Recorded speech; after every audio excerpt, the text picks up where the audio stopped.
พี่น้องถามว่าวิธีตั้งมายาทควรวางอย่างไร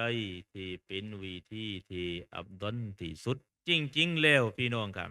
ดีที่พี่น้องถามนี้ก็คือตนเป็นมายัดแล้วเนาะคือเสียชีวิตแล้ว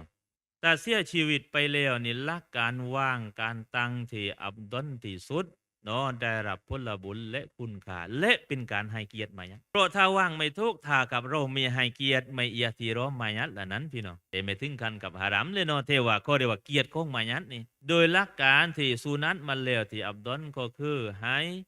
หันศีรษะนี้พี่น้องนอนหงายเลยเนาะหันศีรษะไปทางทิศตะวันออกนาเลยก็ยืดตีนไปทางทิศตะวันตกทางกิบลัดนอนฐานั้นเละพี่น้องอับดลที่สุด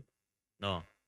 อันก็คือที่ตั้งแต่ถ้าพี่น้องถามว่าเหลือตั้งบรรพือละหันวัวหันนี่ตั้งติดเนื้อติดตายอะไรต่างๆมันได้ต่างสินและพี่น้องแต่เอาที่อับดลและประเสริฐและเลอเลิศได้พุทธบุญคุณค่านี้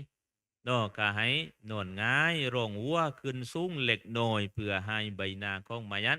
ได้พันไปทางกิบาลันนอและกตีนยืดไปทางกิบาลันเนาะวัลลอฮุอาลัม